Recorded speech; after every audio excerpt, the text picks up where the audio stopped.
নমস্কার বন্ধুরা, সামনেই চলে এসেছে ধনতেরাস। এই ধনতেরাস হলো কার্তিক মাসের শুক্লপক্ষের ত্রয়োদশী তিথি। একে দীপাবলির প্রথম দিন বলেও ধরা হয়ে থাকে। এবারে ধনতেরাস শুরু হচ্ছে 18ই অক্টোবর শনিবার। ধনতেরাসে আমরা মূলত ধনের দেবী লক্ষ্মী ও কুবেরের পুজো করে থাকি। ধনতেরাসে আমরা নিজের ঘরের সুখ সমৃদ্ধি ও ঐশ্বর্য বৃদ্ধি করার জন্য সেই দিনটিতে সোনা, রূপো, পিতল, হলুদ কড়ি, লক্ষ্মী ও কুবেরের মূর্তি প্রভৃতি কিনে নিয়ে আসি। ধনতেরাসের দিন আমরা মূলত ধনের দেবী লক্ষ্মী ও কুবেরের যে ভোগগুলি দিয়ে পুজো দিয়ে থাকি তার কিছু কিছু ভোগ আমি আপনাদের করে দেখাচ্ছি। এই ভোগে মূলত দুধের জিনিস ও মিষ্টি জিনিসই ব্যবহার হয়ে থাকে। এই পুজোর মূল ভোগ হচ্ছে এর নৈবেদ্য ও পঞ্চামৃত। তাছাড়া আমরা দুধের যে কোনো মিষ্টি জিনিস তৈরি করে বা দোকান থেকে যে কোনো মিষ্টি এনে পুজোতে দিয়ে থাকি। আমি এখানে গাজরের হালুয়া দিয়ে শুরু করছি। প্রথমে গাজরগুলিকে ঘষে নেব, তারপর একটি কড়াইতে ঘি দিয়ে তাতে গাজরগুলি দিয়ে ভালো করে নেড়েচেড়ে ভেজে নেব। কিছুটা ভাজা হওয়ার পর তাতে কিশমিশ ও কাজু বাদাম দিয়ে আবার ভালো করে ভেজে যতক্ষণ না ভালো মতো ভাজা হবে কড়াইতে কন্টিনিউ নেড়ে যেতে হবে। ভাজা হয়ে এলে গ্যাসের আর এক পাশে অন্য একটি পাত্রে দুধ বসিয়ে তা ঘন করে নিয়ে ভালো করে জাল দিয়ে আমরা যে গাজরটা ভাজছিলাম তাতে ঢেলে দিতে হবে।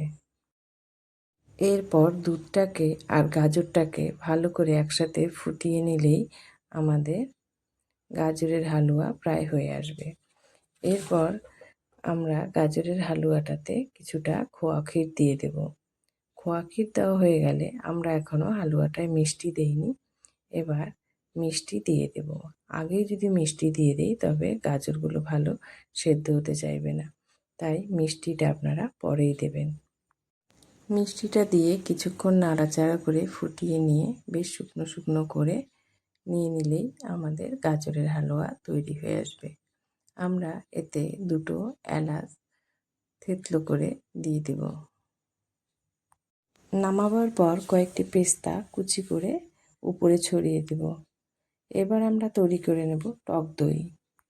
আমি আগের দিন রাতে ভালো করে দুধ জাল দিয়ে তাতে অল্প আমি চিনিও দিয়েছিলাম। খুব টক দইটা আমার ভালো লাগে না।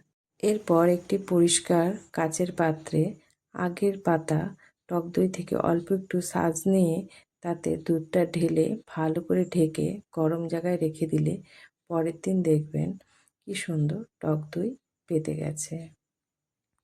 এবার আমরা তৈরি করে ফেলব এই পুজোর সব থেকে বড় ভোগ পঞ্চামৃত। এতে আমাদের 5টি জিনিস লাগবে: দুধ, দুধের সাথে মধু, ঘি, চিনি আর দই।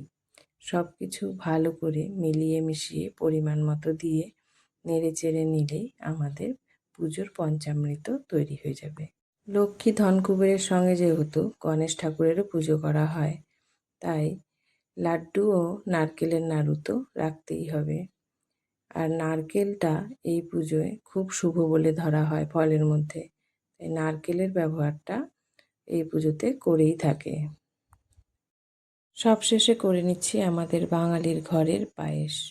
পায়েস ছাড়া আমাদের কোনো পুজোই যেন সম্পন্ন হতে চায় না, তাই পায়েস দিয়েই আমি শেষ করছি।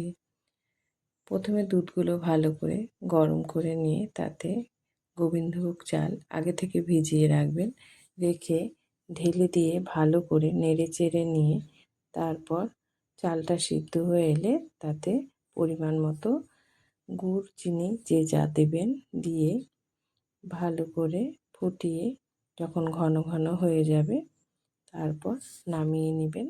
নামানোর আগে একটি পাত্রে অল্প ঘি নিয়ে তা গ্যাসে গরম করে পায়েসের মধ্যে একটু ঢেলে দেবেন। তাহলে দেখবেন পায়েসের স্বাদ ও গন্ধ দুটি অনেকটা বেড়ে যাচ্ছে। তো এই ছিল আমার ধনতেরাসের পূজার ভোগের আয়োজন। আপনারা কিভাবে আপনাদের পুজোর আয়োজন করবেন তা আমাকে অবশ্যই কমেন্ট করে জানাবেন।